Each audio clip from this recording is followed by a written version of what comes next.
part two. First thing I'm going to do is talk about a few things that I left out of the first part. I want to make sure you guys have this context because some of it's important, but some of it's just details I left out for whatever reason. But I wanted to make sure those are known and addressed. First is Taxi Squad and IR. When we do it an auction, which we'll talk about in this part, um, Taxi and IR squads will not be available to teams year over year. They will always be activated and opened at the end after the auction's been closed and everything's been formalized and people have their set 30 teams. And the reason for that is that we don't go over, the teams aren't able to go over 30 players.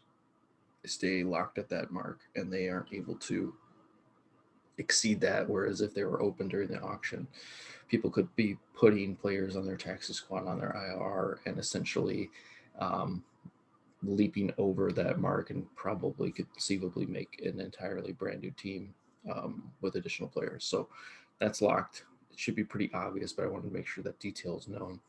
Two is we had a question on what is all play.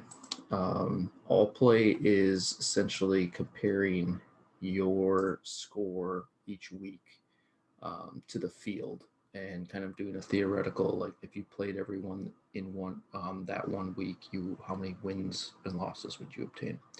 So this is kind of the nuts and bolts of how the ranking sheet works. And so you can see week one. This is just a format to kind of compare teams, but essentially these would be games: Boston College versus North Carolina State, their scores, and then it would compare their requisite score against the rest of the teams that played in week one and would give them, they would have, their 67.7 would have scored them 42 wins against the field and 57 losses, whereas North Carolina State had one of the lowest scores of the week. They would have gotten zero, and in this format would have had 99 losses. So this are kind of tabulated over the year, and then you would have a cumulative win loss percentage, which is the all play percentage. The same thing is used for opponent um, all plays. So over here is where I calculate opponent all play.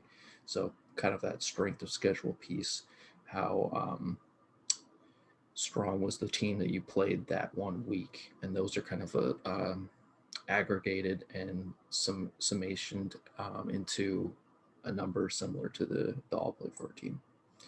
So just some context as to how that works. Hopefully that gives a little more insight as to those numbers.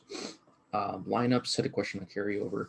Essentially, once you set a lineup, MFL will keep carrying that same lineup over week after week until you make a change. So if you have set lineup of the same 8 starters from week one, that's where you set the lineup.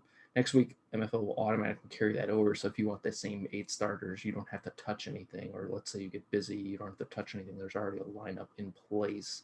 But if you want to deal with injuries, better matchups, you want to burn a red shirt and bring someone on to start, you could still do those things. Those are still available to you. You could still make those roster adjustments, but it's something that make a matter of convenience. You can swap things out. You don't have to worry about touching things if you don't want to. I will talk about code contingencies for when people kind of go MIA or aren't paying attention to their teams and how we affect the roster and starting lineups and all that stuff. And I'll get to that in the second half here. Lastly, was brought up, and I didn't touch on this at all, but I should have, was back to scheduling. So a reminder that you schedule part of your seasonal games, and the reason why we don't allow all the games is that obviously people would schedule to a point where it would become too difficult to honor all the options. People wouldn't satisfy their scheduling requirements of the number of conference opponents, number of division opponents, and then it becomes a nightmare. So that's why we have some of those requirements. The other thing that was brought up is this thing here at the bottom that it did not address at all, but recruiting dollars being exchanged by you in this matchup. This is an idea I'm testing. I wanted to see what it would be like to essentially kind of mirror college football, where you have the ability to kind of play up an opponent. kind of like those small schools get paid millions of dollars to go play like Alabama and get their asses beat. Same type of principles what I'm trying to apply here, but in the same vein that it's kind of open ended. So, however you guys find utility in it, feel free to use it in that way. The example I gave someone who asked a question was um, you could use it to play a weaker conference opponent for like weeks 4 or 5. If you wanted to get an easy conference win to kind of boost your chances of winning the division, that might be a strategy. You could also maybe exchange it where you are playing a rival year over year. You have a friend that you want to play. Maybe you put five recruiting dollars on the line. You can exchange that money then the next year to kind of settle the bet. That could be something that's used for too. I'm kind of leaving it open ended. I'm not really sure how applicable it becomes, how much it's utilized. I'm kind of just testing to see if it's feasible, if it works, if it's enjoyable, if it does anything. So we'll see what happens with it. You can use it essentially when you fill out this form. Um, it's just telling you if you are the one exchanging the money, that you are the one listing it. So remember that inverse part that I mentioned in part one. It'll match it up. This doesn't apply, but the team that's going to be giving up the money is the one that needs to put how much they have, and you can kind of give up to 5 recruiting dollars. So it's a small amount, but I felt do it for 5 games, you get an extra $20 potentially if you're a team that's savvy enough to do this, and that there has to be an agreement, and that's why I always have it. The team that's giving up the money is the one that lists it because they are making a conscious decision to say, yes, I am willing, I'm okay giving this money away to this team. And I'll keep track of all the budgeting behind the scenes of what money's being exchanged for this. So those are kind of the things I wanted to touch up on. To part two, we made it all the way down to this awards piece. Awards are an idea. Some of the leagues like NFL, you do awards and they do it very well. Mine are a bit different from the standpoint that we are looking to highlight individual copies of players. Um, so I really like this idea that because we even have copies and multiples, that idea that there's parity, that people are able to use a copy of a player how they want to. They're able to uh, kind of well, let me show you. So we same as the rankings, we have an awards tab. It's where we keep track of all the awards for the year. So as the weeks update and players points update, this will also update. So it'll kind of show you a tabulation of like the short finalist list or whatever for all these awards. So there's obviously Heisman. There's Coach of the Year awards. These are the Davey O'Brien, Doak Walker Award, and Fred Blitnikoff Award. Fred Blitnikoff includes both wide receiver and tight end for the position because of how we structure the starting lineups, that they are kind of one in the same position. The award is also factored that way. That might be doing a disservice to tight ends, but it's being consistent and cohesive towards that position and how it's organized in the league. So yeah, with those awards, you can filter as well, all those things. And this is kind of the national award piece that's up at the top. And then down here is the conference awards. So this is kind of like those ECC first team all conference awards that are there. And I think those are probably the nuts and bolts of this where most teams are going to find their enjoyment. The national awards are great from a competitive standpoint, but they are also really designed and geared towards probably the top copy of the player that's being best served. So that's just the breakdown of how these are separated, and then I'll keep a tabulation of during the year who's winning which awards, kind of the breakdown of what teams, and then how much money, and I'll go over how they win that.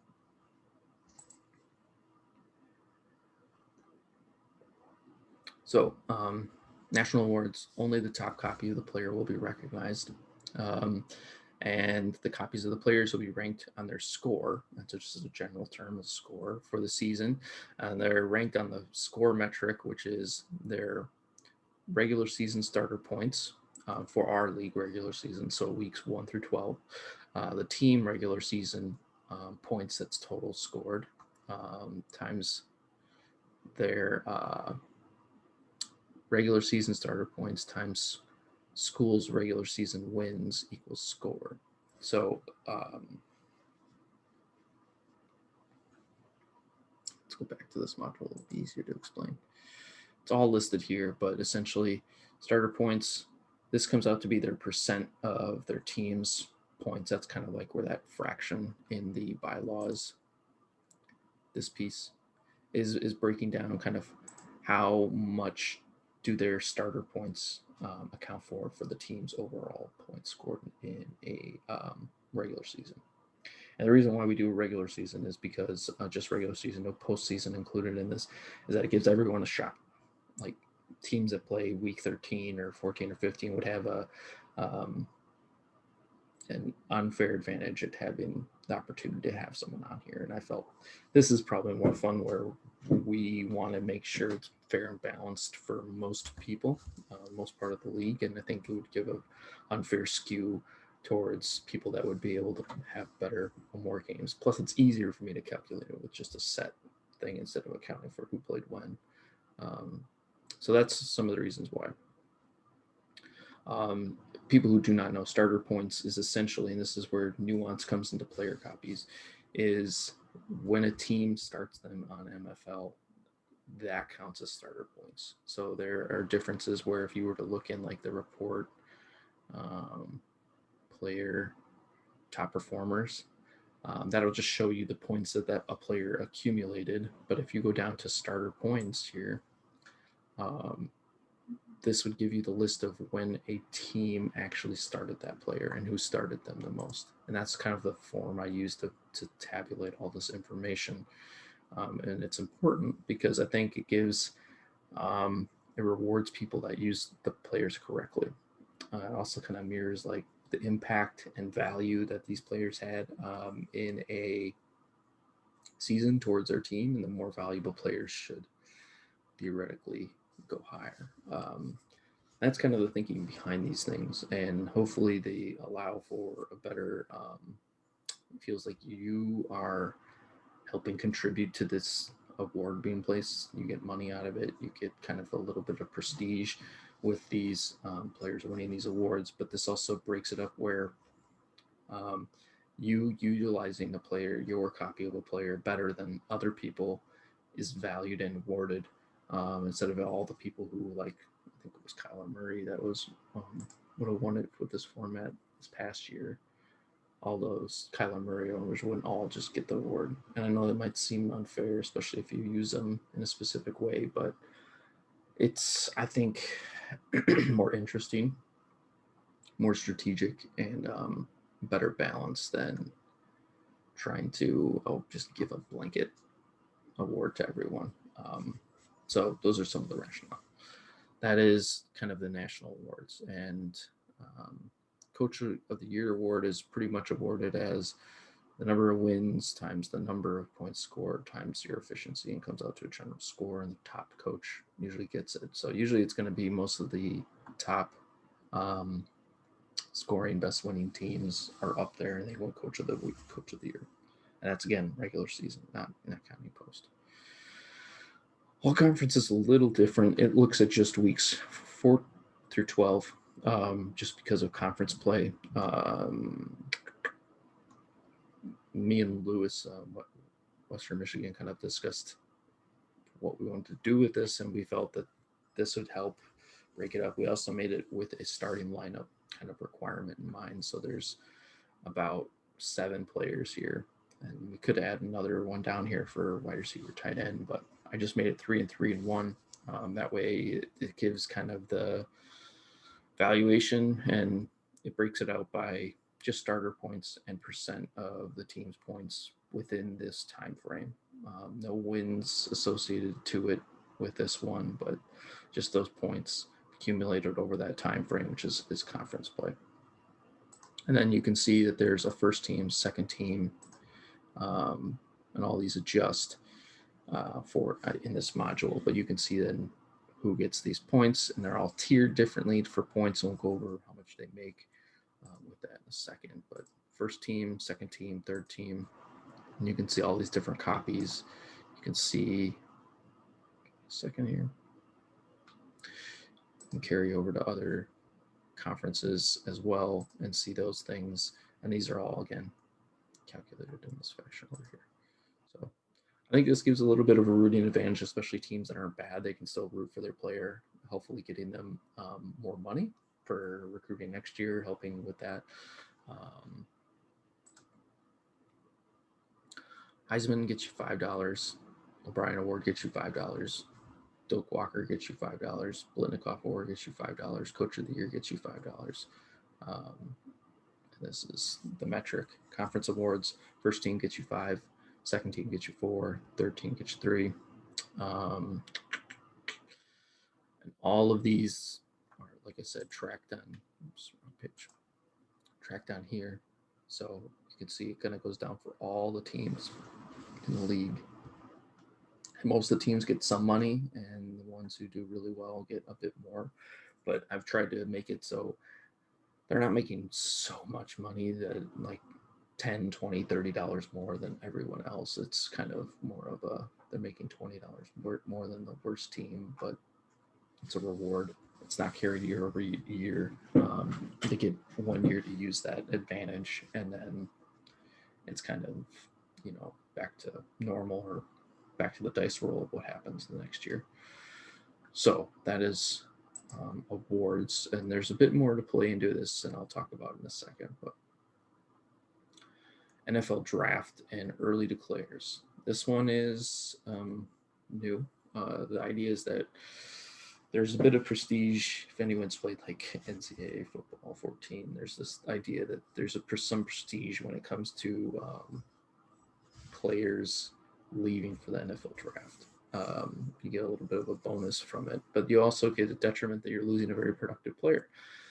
So I have early declares in here. This is an idea that natural juniors, redshirt sophomores, redshirt juniors have the ability to leave their school early for a theoretical NFL draft. And the way that's decided is kind of how many awards they win.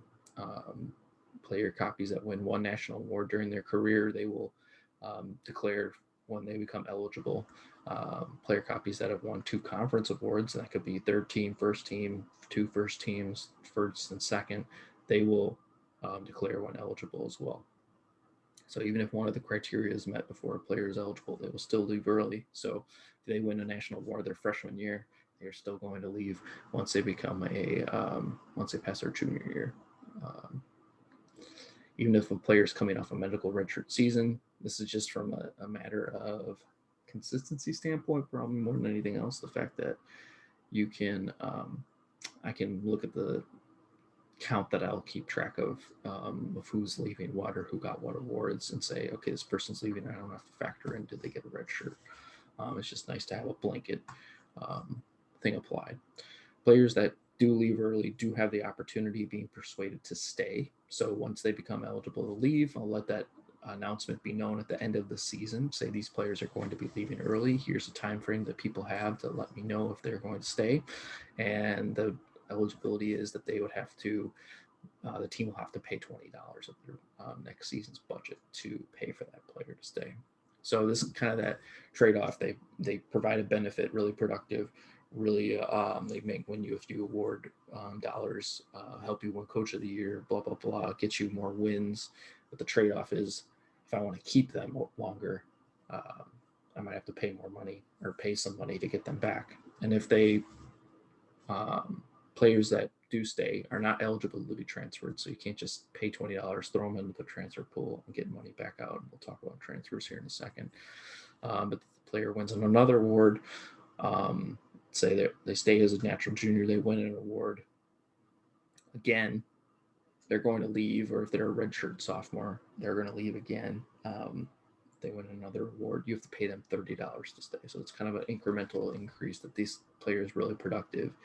Ideally, this is kind of this illusion of player choice and agency, something that doesn't really tried for in fantasy football, but the thought is that players in this position would be eager to get to the NFL draft in real life. And this is trying to provide that illusion of agency, that player would be really active and really be pushing to get there. There's a little bit of concessions knowing that we're not in real college football, but those concessions are hopefully there to kind of, you know, make it seem like the players have a choice. The players have their own motivations. And that's kind of the idea behind those things. Players that do go to the draft or graduate do have the option of being in the theoretical NFL draft that we will hold each and every year. Based on how productive they are in their last year, we'll kind of group them into a round, and based on their position, not total. So if they're a top 8 quarterback from last year, they will, and this is including all, not just our player pool, but all the players, how well they've scored. They will get you some money back. So if they are a top 8 quarterback, they'll get you $5 coming back to you for next year, $4, $3, keep going down the line. And this is, the idea is to give one last bump. They're out the door, graduating, they're never coming back. They're throwing something back to their school, like this player came from this school and went on to this the NFL is a first round draft pick, kind of that illusion. So that's how that kind of works out.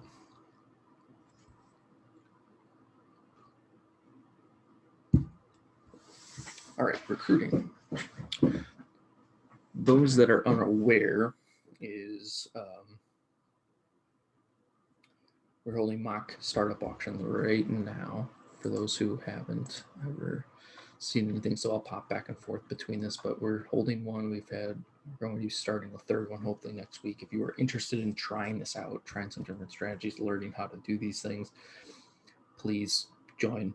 It's pretty laid back. No one's really like going full hardcore. They take about a week or two of active participating for the mocks, at least, to test some things, see how it works, ask questions, talk about strategy.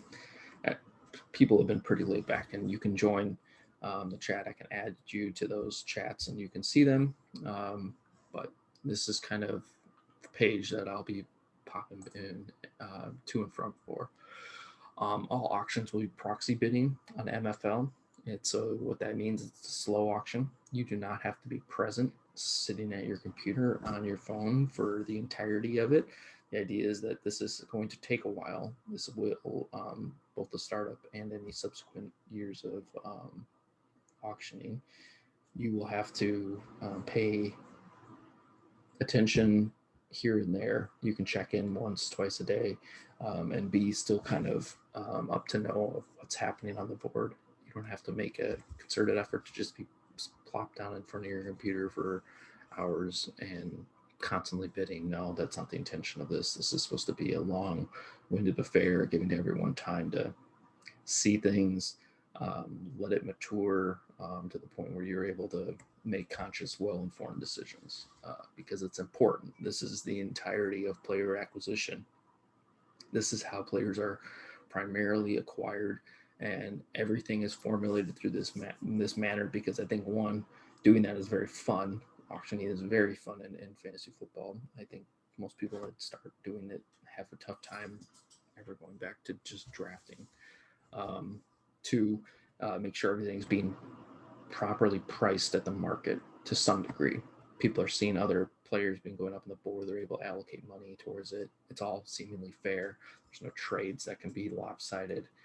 Everyone has the same access to the same players at the same time, as long as they budget their money correctly. So that idea leaves, I think, a level playing field primarily than drafting, where if you were to draft players, there's this kind of opportunity cost. You only get so many opportunities to draft this one player, and people in front of you will walk out of it with the same number of players, the same levels of opportunity to some degree, but you might not ever get a chance at a Trevor Lawrence if you're on the back half of a rookie draft. This, you would always have a chance at spending money to get a Trevor Lawrence. Now, how much money, that's to be seen, but you still have an opportunity to do those things. So I think that's where auctioning is better balanced. for formats, especially like this. Schools during an auction can nominate two players at any one time, and what that means is essentially on this board you can nominate two players. Like, let's use this example for Mach 2.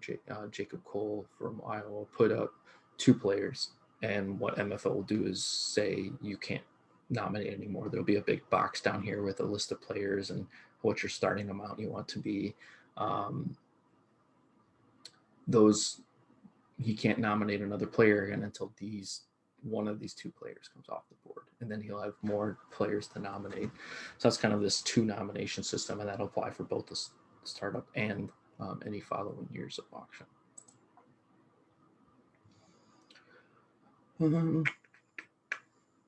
Let's do startup first, and I'll come back to normal year. So startup, everyone will have $400 budget. All players will be eligible to be acquired. No NFL players more than 4 years will be in the pool. So there won't be any fifth-year players, there won't be any six-year players. There will not be any retro redshirting to be given to players. So no natural seniors will say like, well, did they have this red shirt applied to them? They would have a red shirt applied. Or like Saquon Barkley is an example I've been using. He would not have a medical from last year applied to him. It's just easy to make a black and white cutoff at 4 years. Anything under is available. This kind of dwarfs the pool, and the pool will expand year over year because we'll have more players. Should back up. The pool of players that we'll be able to utilize will kind of expand as we are applying more red shirts to freshmen year over year. So like season 3, we'll have more red shirts available. The play pool will kind of elongate just a bit from 5th and 6th year players. And they will kind of make more viable options for starting, and roster construction, transfers, all that stuff will elongate the longer we play. That's startup. So for a normal year, auctioning will be $200. You'll have those bonuses applied. So any year you'll have bonuses of players won from a transfer. We'll talk about transfers in a moment. Any funds awarded from National or Conference Player Awards, that is those $5 for first team conference, Doak Walker, O'Brien, those types of awards will be applied and added to your budget each year. Any funds awarded from wins, so part 1 I mentioned that any win that you have gets you $1. So if you're a bad team, part of the strategy might be just to play as many bad teams as possible, like increase your chances of a bowl game or increase your chances of getting recruiting dollars, and that'll come and roll over to your budget for next year to be maybe a better team, have more money to spend. So there's a bit of nuance and decision, and also I didn't put this in here, but this will also include any of that budgeting from scheduling games. So like if you're willing to give out $5 for a rival or playing a conference opponent, that's all included in this rollover or these bonus budgets. Any funds were awarded from draft prestige from previous years. So that's what we just talked about. The first round draft picks, they give you $5, all that kind of accumulates. And then any funds subtracted from early declares or transfer stays. So if you are have a player that's leaving, you paid that $20, that'll be deducted from your budget for next year. So let's talk a little bit about how the proxy system works. So we put a player up on the board. They have to remain you as consecutively the highest bidder for 12 hours, and then they come off the board for a team. You put a dollar amount in. So in this example, I'm okay showing this because they're at the end of their auction. They're not even paying attention anymore. But Jacob put 2 bids in, one for $10 for KJ Hamler, and then Tutu Atwell for $10. He started this back in Saturday at 9 p.m. They're subsequently last bids because no one else has bid. So all the bids start out at $0. You can put a higher bid in the starting proxy, like what Jacob did here. You put $10 in, so that as bids come in for those players, so as other teams bid on them, they will uptick and eat away at this proxy, and they won't change the highest bidder until someone goes over that $10 threshold. So Jacob will stay the highest bidder until someone spends $11, or maybe Jacob will bump his proxy. There's a lot of nuance to it, but essentially he will stay the highest bidder until someone bids over $10. And the clock will still continue to go down, even if this sits at $9, and the clock would still go down to expire. And if it does, that player goes to Jacob's team. If it goes over, the clock resets to another 12 hours with the new highest bidder on it. So once it switches to another highest bidder, the clock resets. So even if, let's say, someone bid 11, let's say, because we're using the Big Ten team as an example, let's say Nebraska comes in, bids 11.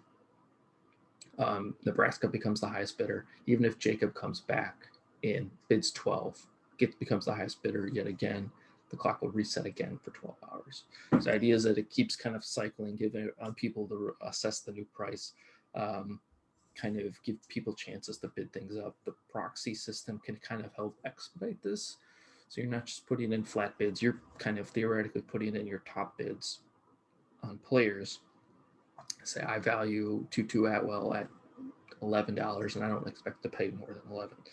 I can set this, almost kind of forget about it, check the board a few times, and if someone outbids me, I can either decide, okay, I'm okay letting Tutu go at that price, or I can come back in and say, well, the board's changed, I can figure out what I want to do with Tutu's price and maybe come back in and rebid. There's nuance, there's strategy. There's a lot of strategy when it comes to auctioning. So please, if you aren't familiar with it, ask questions, come to a mock. You can see these things. You can see people act in these things in real time. And I think it's important because people oftentimes will complain when someone resets the board and it's like within under an hour. And those things just happen. That's just what happens in an auction. And the sooner you come to accept those things as a reality and kind of a truth that will happen at any point, or oftentimes will probably happen, it's easier to digest the board and say, okay, I know this is going to happen. I'm not going to get this player at this price.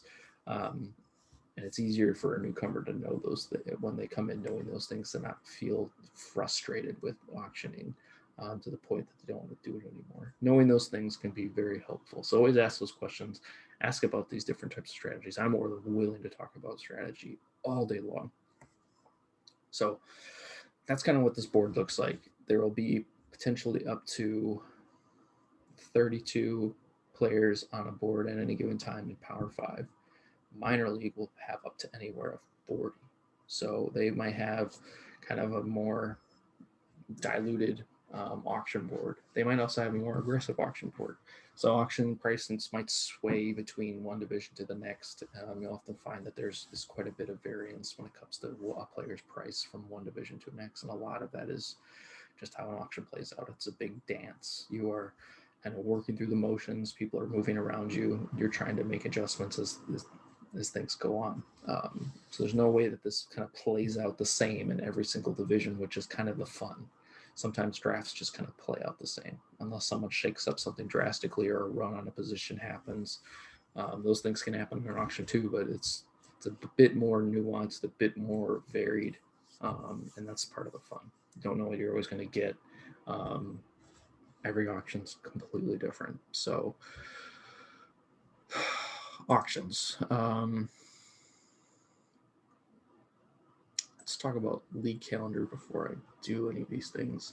Reminder, want to do the auction at the beginning, the startup auction around the early part of May. Been patient, waiting for as long as we can, and I'd like to give everyone the opportunity to get in, get settled, ask questions, get familiar with the format before we start. Plus, this will give us the chance of waiting until after the NFL draft.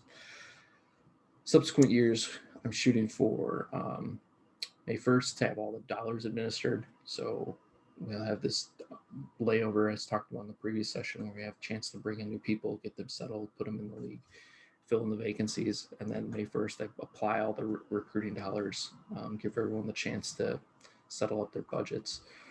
Transfer announcement deadlines, go over transfers here in a minute. I keep saying this, but that'll happen where we'll have an announcement deadline of who's eligible to be a transfer. Upperclassmen transfer auction will then commence for about a week or two. This shouldn't take that long. Depending on the field, we'll see how long it actually takes. But after that, we will have kind of the kickoff of Devi and freshman, and walk on. This kind of is broken out in this fashion, just from a um, idea. I don't know. There's not set in stone dates. These are just kind of like, this is when the auction will start. This is how long I feel like these phases will go through before it's over. So just some very loose guideposts on time when it comes to that. So that's the idea on those dates. They're not set in stone.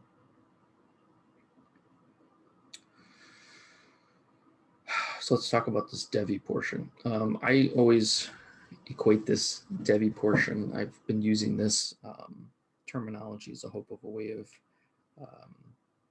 making it seem like it makes sense. It's kind of a rebate system. If you read the rules, think about a rebate. You buy a product, you get this rebate ticket. You have to send that back in, and you get money back, kind of making the price actually lower than what it was.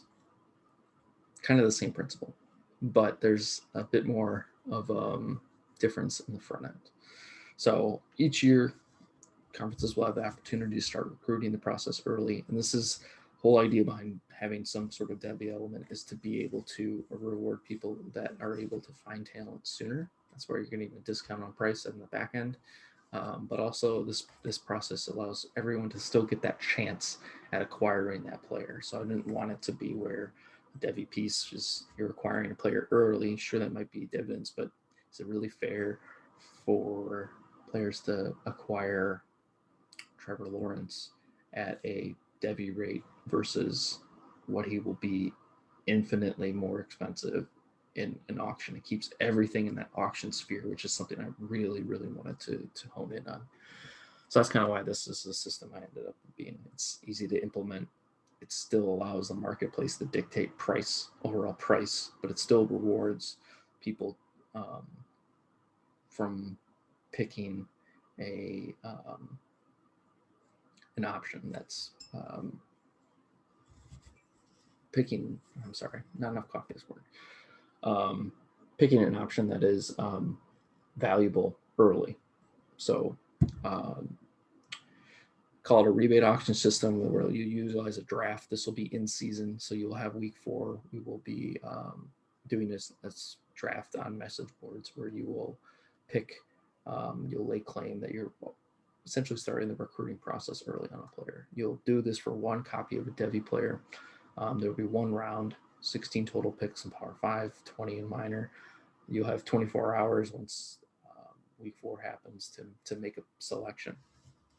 You're not able to swap or trade picks. The draft order is determined by the conference standings from the previous year. Tied schools will have set by the previous year national rankings in reverse order, so lower team gets a higher draft spot. You're only allowed to select one copy of a player, and I'll go back to this. So let's use this 2021 recruited class if we were doing this in 2020. Only one team can select a Trevor Lawrence, and this is more of a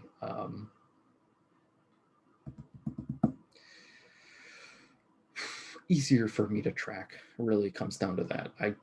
It's harder for me to determine who gets which copy at which price in the middle of an auction on the fly for potentially 100 teams. So this way it makes it easier to say, okay, Trevor Lawrence is going to this one team. This one team gets the benefit of it. Next team could pick Fields. And that one team gets to only have the discount on either copy of Fields. So hopefully that makes sense. Try to be as open, try to provide a lot of value to doing something like this, but there's only so much I can do as one person. So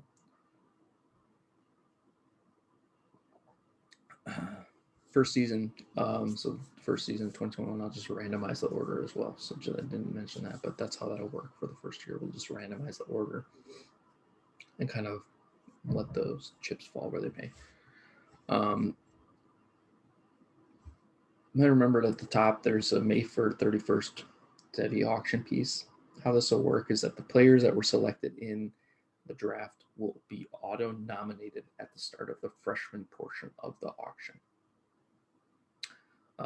This is important because this allows me to control when typically the discount will come back to you for the rebate of those players. So I will auto nominate. This will kind of kick off all of freshman auction to begin with. All the Devi players will be put on the board, and this kind of gives them the opportunity to be bid on. There will always be that second nomination that can be put on the board as well.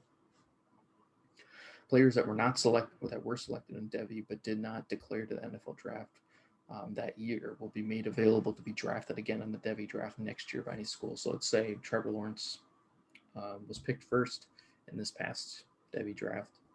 He decided not to declare for whatever reason. He would then become available again in 2021's Devi draft portion, and he could be acquired by any team again. This is just more of a tracking measure. I feel like this keeps it kind of smaller pool. I'm not having to worry about freshmen of tracking 4 years of who has the rights to this this player for 4 years. I can keep track of just maybe 1 or 2 years, and the onus will be on you guys to figure it out. There's no penalty. It's just more of a missed opportunity if the player that you pick doesn't declare. So you want to pick seniors, high valued juniors that probably will declare. It's kind of the thought.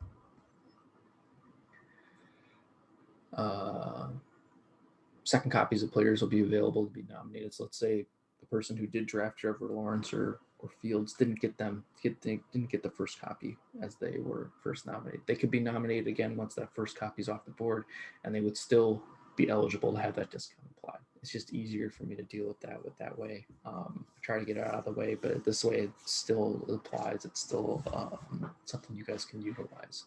Hopefully that makes sense. When a player has their price finalized, if they are won by the school that drafted them, then a rebate of $20 is applied to their recruiting budget for that year.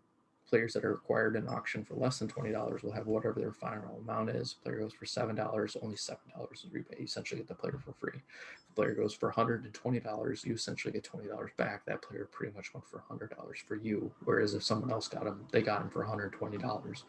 And I will try to be active in making sure that those are applied as soon as I possibly can when prices are finalized in these auctions. All right, transfers.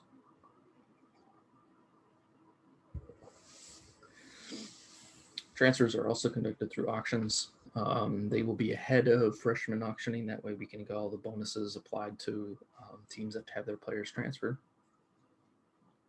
Same parameters for acquiring and nominating apply to this portion too.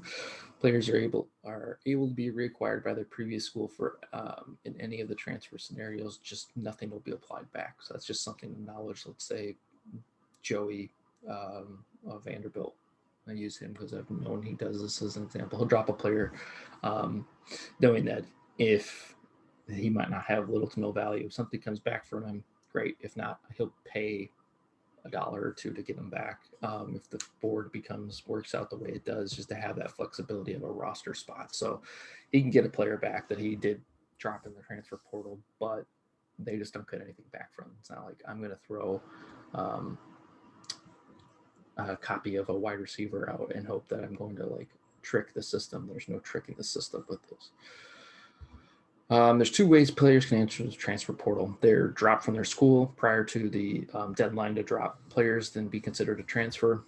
Anyone that is dropped and is designated as a transfer by the school will be able to have 50% of whatever that player goes for in the auction back to their school. So here's an example. I put Lamar Jackson out in the transfer portal. He goes for $25. Me as the school that put him out in the transfer portal, I dropped him. I get $13 back. So it's half, and then we'll carry it over to the highest dollar. So 12 and a half, we just rounded up to 13. So that's kind of how that works for the 50%. The strategy of this is, say I'm not a very good team. I'm got these seniors.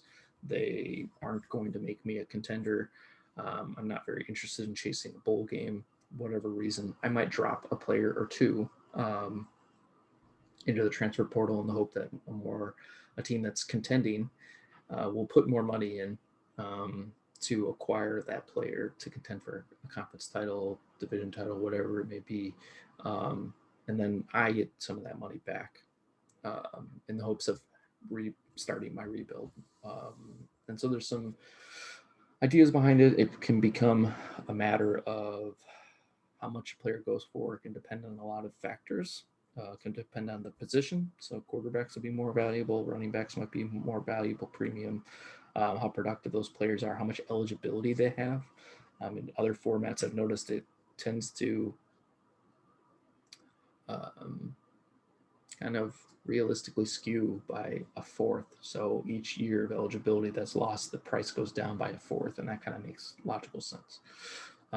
So if you're paying for a senior, you're only getting 1 year of production. They better be either really freaking good or they're just not going to go for a lot. Versus if you put out a sophomore or a redshirt freshman, they might get more money because there's more years baked into acquiring that player. I'm guaranteed 3 years of playtime with this player versus 1 or 2. The other thing to factor in is how many other teams are transferring. So once a field gets or a board gets saturated with really productive talent, the prices of everyone come down. The supply is greater, and there might not be enough demand for teams to want to buy. There's big rosters in this, so hopefully that means there will be some robust transfer markets and players shifting and doing these things, and this will be the vehicle that is achieved in. But kind of all depends on who's buying, who's willing to. So if the field board is stratified, things look different. This is kind of the nuance of an auction. Each conference and division are different. This other piece of how they enter the transfer portal is kind of this illusion of player agency again. The fact that if there's a really productive player in the NFL, but you're not using them that way in this league, they might be looking to transfer out on their own with no instigation from you. So if I have a really good stable of quarterbacks, let's say I have 3 quarterbacks, they're Pat Mahomes, Lamar Jackson, and Josh Allen all on my team. Maybe Josh Allen, if I'm not using him for the year, he's playing really well. He might be looking to transfer out. He wants a shot at being better. And it's kind of that illusion of player agency that if players are getting a shot on the team to play, to be started, they will actively look to get a shot elsewhere. Enter the portal by themselves. They look at their total points by the position in the entire NFL through the regular season. If players started less than the percentage of regular games out of this table below for the amount of points they scored, and the total they'd be looking to transfer. So quarterback in the top 8 of the quarterback entire position, not just our pool. If they aren't started over 16.67% of the games, which I think is two games, they will look to transfer out. So if you aren't starting a different quarterback that is in the top 8, is a very productive player, they might transfer out. Top 16 is 1 game. And that should be simple to satisfy. That is simply having them play as a bye week fill-in for your other quarterback. So that should be pretty simple. Running backs, 25% is 3 games, 2, 1, 3, 2, 1. It's kind of the breakdown. And it is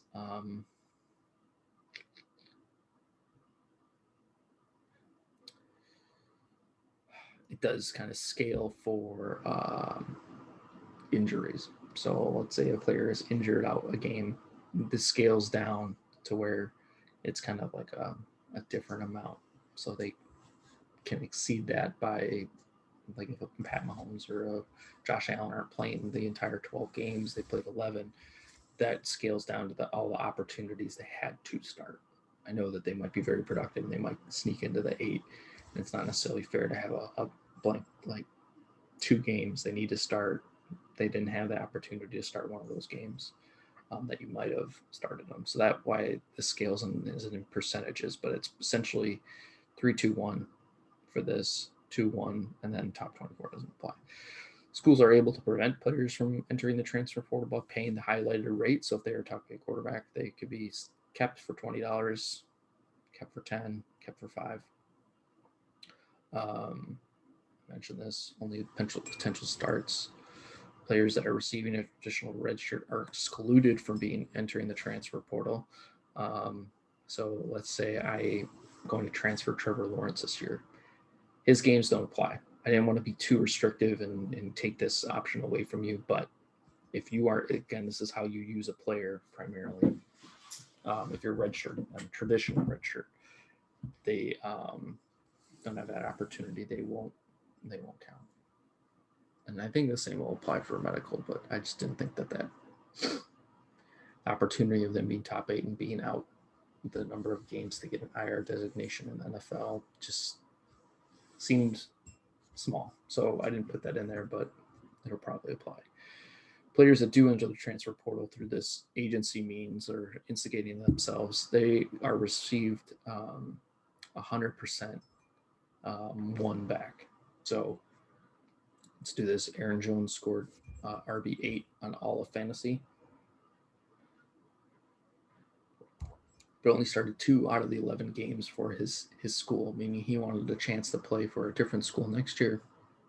His current school has the ability to spend $20 of their next season's budget to persuade Aaron Jones to stay. They decided to let him go, and he has won in the next transfer auction for $25 in the following spring. Jones receives $25, or Jones's previous school receives $25, meaning he wants to go. If I know someone's going to pay more for him, I might let him walk, recoup more money back at the full price of what he goes for. There's other strategies to this too. So there's these payout amounts. You can let them walk, and essentially when auction time comes, you can put them at $10 if you're on the fence of them, and then say Aaron Jones played at the top 8. I can go into the upperclassman transfer auction. I can let him walk, let him go in the transfer portal, come back into the auction, nominate Aaron Jones at the $20 immediately, and essentially let him either come back to me for $20 or get a pure profit on the end of what I would pay. So I could make a walk away $21, walk away with more, but you can kind of set the floor of what you want to pay as. And I think that's an interesting wrinkle I didn't necessarily design right away. So that's transfers. That's kind of all the player acquisition pieces. This is where the nuts and bolts of the league really kind of are won. Points and all this stuff from in season and scheduling are a lot of fun, but this is where teams really are made into contenders or are rebuilding, is how they handle their players off season, how they recruit, how well they do in auctions, and those things take a bit of time to learn. I learned them sometimes the hard way in this format, but it's rewarding when you do succeed. You know, it's based on your ability to do these things well. It's kind of hard to just fall upwards towards success. So vacancies. I know people want to play as certain teams in this league, and I don't want to stop them from playing those. They might have always wanted to play as a Michigan, or they weren't sure about wanting to start the full-blown $50, so they wanted to start in a minor. I want to give people the ability to move wherever they want to move. They can petition to kind of fill in any vacancies that we have, so I'll give everyone, when we know the full list of vacancies after buy-ins are due, give everyone the chance to kind of apply for these jobs. And I will kind of pick them based on who's been in the league the longest, who's done better at the format, has a higher career. If not, I'll just kind of pick them randomly. They'll leave their old roster and assume control of the vacant roster. So if, let's say, Michigan becomes open, this is an indictment that I think Chance will leave, but it's just the first team that popped in my head here. Let's say Michigan became open and someone wanted to apply for them. Let's say,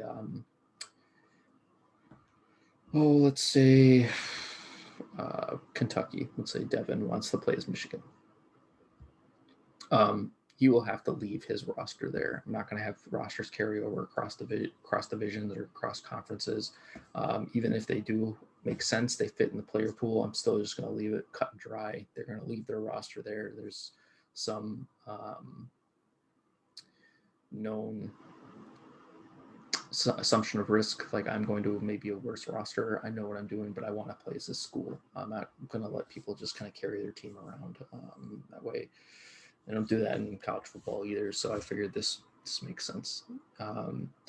If you do go to a new school, you'll not be able to leave that school for at least 2 years. So you can't just keep hopping from one school to the next. So if you're going to leave, but you really wanted to play, you want to go to another school, but you really want to play as this one school and that comes open the next year, unfortunately, I'm not going to be able to let you apply. Just because I want people that make those jumps have to sit with what they have for however long, at least 2 years. That way they can't just come in, wreck a team, and not have to pay some of those consequences. All red shirts that were given out will still be honored.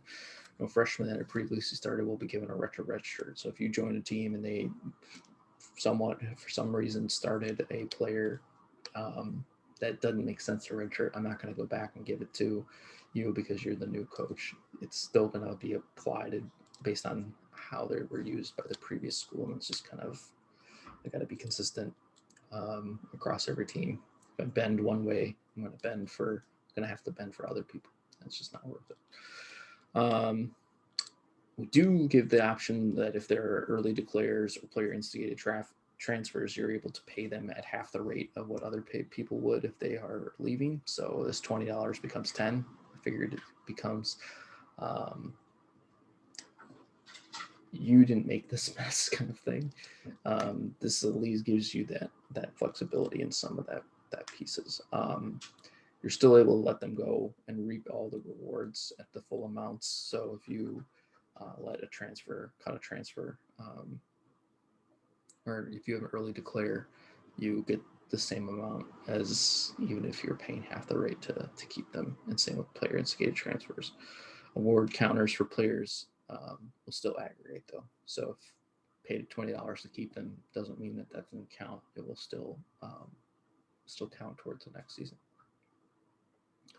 Recruiting dollars gained from the previous season will stay with the school program. So let's say Western Michigan leaves for Ohio State after a 6-6 season, those $6 from their wins will stay with Western Michigan school program. This just allows it much easier to keep track of the budgets of these recruiting dollars. This is just easier for me. You guys keep changing and keeping track of where things go. It becomes more difficult of who it applies for. Plus, it also kind of, if I did really well at this school, I'm not going to carry that success with me into the other programs. So that's just kind of a thought on those. Same thing with any Devy players drafted. Their rebate rights will stay with the school that drafted them. And this is a black and white, kind of prevents crossing conference lines or division lines, that it becomes easier to keep the player pools concise. So we'll use the example, drafts Trevor Lawrence and Devy draft moves to Ohio State. The next Western Michigan coach will maintain the rights to Trevor Lawrence for the next auction period.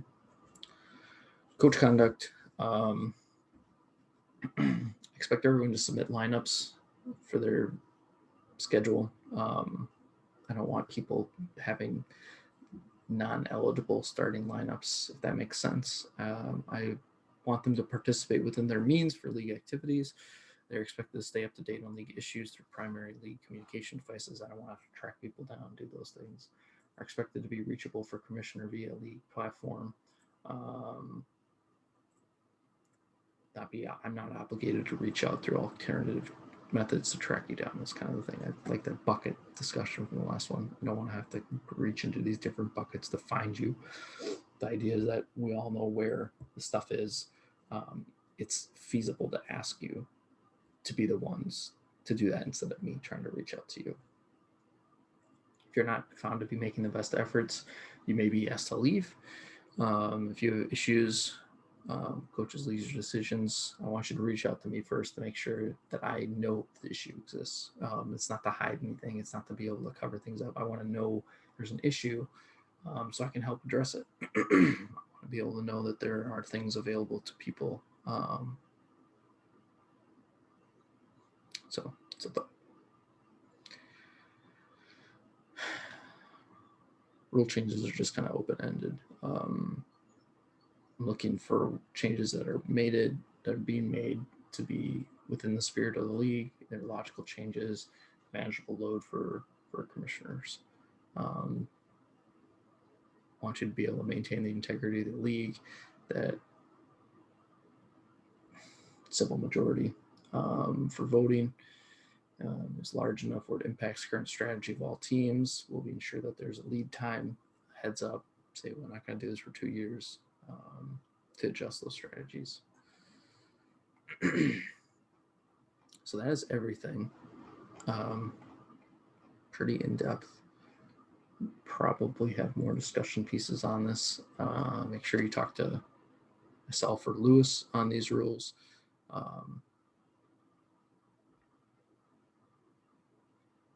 Yeah, we'll just kind of work from it. Kind of hopefully be work in progress, and hopefully everyone enjoys it. So thank you for your time, and we'll talk again soon.